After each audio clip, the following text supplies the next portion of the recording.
La vie et la triste fin de Michelle Williams.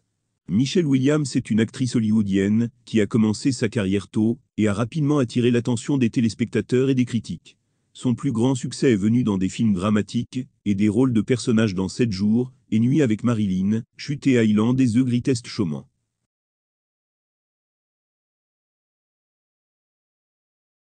Michelle Ingrid Williams est née à Kalispell, Montana, le 9 septembre 1980, du commerçant Larry et de la femme au foyer Carla. Les ancêtres de sa famille sont norvégiens. Sa grand-mère de 15 ans s'est embarquée clandestinement sur un bateau à destination de l'Amérique. Selon l'actrice, il n'y a jamais eu d'atmosphère d'unité universelle dans la maison, bien qu'il n'y ait pas eu de querelle non plus. Son père a appris à Michelle à pêcher, dès son plus jeune âge, et lui a également inculqué l'amour de la lecture. Lorsque Williams avait 9 ans, la famille a déménagé à San Diego.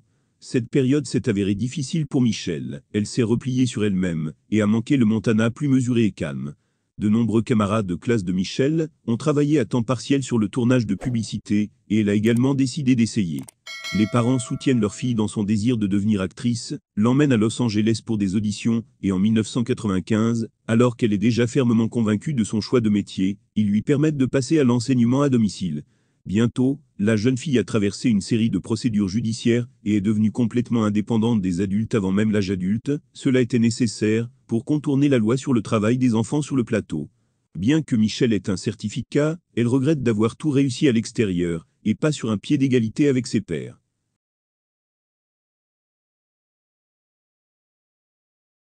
Williams a reçu ses premiers rôles à l'adolescence.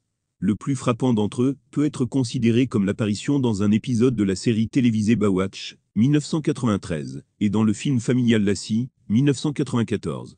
Michelle appelle maintenant un certain nombre de projets ultérieurs pas très réussis. À cette époque, elle n'avait toujours pas le goût et le flair pour les bons scénarios. De plus, les propositions de rôle se limitaient à un ensemble de clichés et différaient peu les unes des autres. Seul tous en Acre, 1997. Se démarque du contexte général de cette période. Williams travaille avec les meilleures actrices Michelle Pfeiffer et Jessica Lange. Mais Dawson's Creek, 1998, est venu au goût de la jeune actrice. Elle a donné à Michelle ses premiers fans. La série mettant en scène James Van Der Beek, Katie Holmes et d'autres idoles de la jeunesse est devenue un classique culte, et reste un classique du genre à ce jour. La même année, Halloween, 20 ans plus tard, 1998, est sorti, où Jamie Lee Curtis a de nouveau brillé au premier plan, mais Michelle ne s'est pas perdue, ajoutant un autre genre à son CV, l'horreur. Williams a ensuite participé à 2 cassettes sur l'homosexualité et l'acceptation des personnes de la communauté LGBT. La comédie Incorrigible, 1999, raconte la rééducation d'adolescents homosexuels, et le téléfilm If Tuz Wal Cool Talk 2, 2000, aborde le sujet de manière encore plus sérieuse et dramatique. Durant les années qui suivent, Michelle alterne rôles principaux et second rôles. Wit and Wit to You, 2001, Prozac Nation, 2001, Le Lan Unitestat, 2003. Elle était plutôt satisfaite du résultat, car les looks étaient toujours très différents. The Station Agent, 2003, a valu à Michelle sa première nomination pour un Grand Prix. Avec ses collègues, elle figurait parmi les prétendants au Screen Actor Guild Award dans la catégorie Best Cast.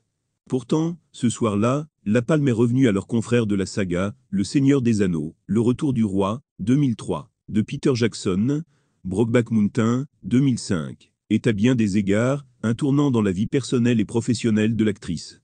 Elle a rencontré sur le plateau Heath Ledger, le futur père de sa fille.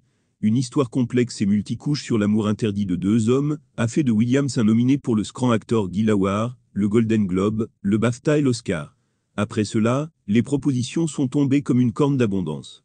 L'actrice est engagée dans Hypnoteur, 2007, avec Cate Blanchett et Christian Bale, a joué dans Provocateur, 2008, et Contact List, 2008.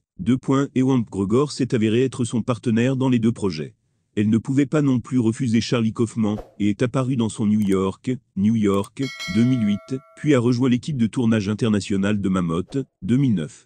Un autre rôle clé de Williams est venu dans le film intrigant Shooter Island de Martin Scorsese, 2009, avec Leonardo DiCaprio au premier plan. Une nouvelle entrée aux Oscars est venue l'année suivante, mais l'Académie du film n'a de nouveau pas donné de statuette à Michelle pour Valentine, 2010.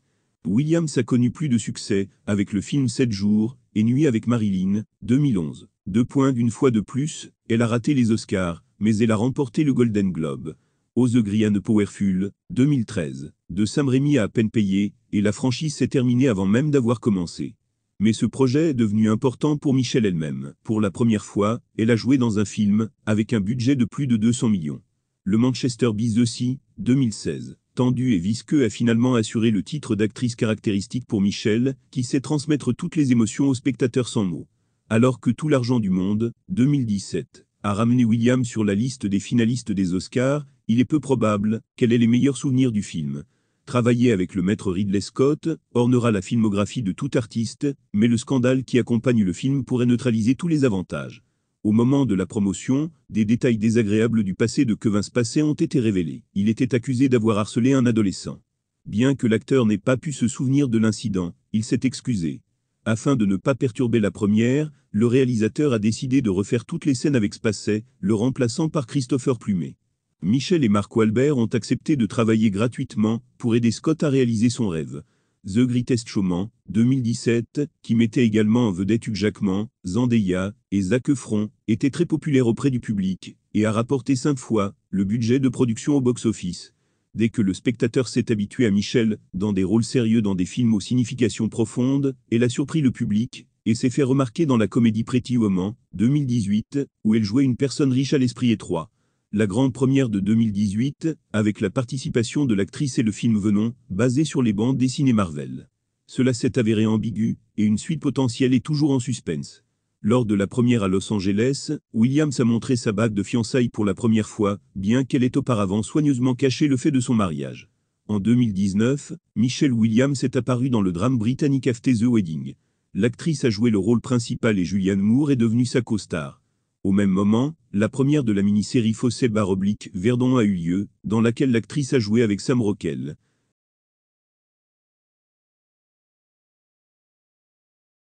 En 2005, l'actrice s'est rencontrée sur le tournage de Brokeback Mountain avec Heath Ledger, et bientôt ils ont commencé une liaison. La relation a duré de 2004 à 2007. Le couple a eu une fille, Mathilda Rose. Heath et Michelle ont même annoncé leur fiançailles, mais ont finalement rompu. Selon les tabloïds, Ledger est devenu l'initiateur, et la raison en était la séparation fréquente due au tournage constant des deux. Mais Michelle est restée sa femme bien-aimée, et après sa séparation, il n'était plus lui-même. L'acteur est décédé 1 an après leur rupture d'une overdose de médicaments sur ordonnance. Les circonstances du décès ont soulevé des questions. Était-ce une coïncidence, ou une démarche délibérée? Michelle a été écrasée, et n'a pas commenté ce qui s'était passé. Elle s'est exprimée pour la première fois près de 2 ans après la tragédie, avouant qu'elle aimait toujours Heath, et que beaucoup de choses étaient mortes, dans sa vie avec sa perte. À l'été 2018, Michelle a épousé en secret Phil Elverum, musicien et compositeur. C'est un veuf qui avait perdu sa femme 2 ans et demi plus tôt. Elle est décédée des suites d'une maladie, incapable de vaincre un cancer. Depuis, Phil a élevé seule sa fille Agatha, âgée de 3 ans. Le couple s'installe à Brooklyn avec leurs enfants. Cependant, cela n'a duré que quelques mois. À l'été 2019, les fans ont remarqué que Michelle ne portait plus de bague et des initiés ont déclaré à la presse qu'elle et Phil avaient rompu au début de l'année. Apparemment, maintenant le cœur de Michelle est libre.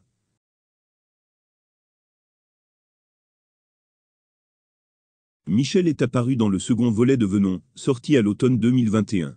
Le film Double est également au stade du tournage, dans lequel l'actrice jouera avec Joel Edgerton. On sait que Michelle jouera un rôle majeur dans le drame Fabelmans de Steven Spielberg, aux côtés de Paul Dano et Seth Rogen. C'est un film très personnel pour Spielberg, il sera basé sur les souvenirs d'enfance du réalisateur. Il devrait sortir en 2022. Écrivez votre opinion sur le procès de cette personne dans les commentaires, et notez également toute histoire de vie que vous aimeriez connaître. Je serai reconnaissant pour le like et l'abonnement.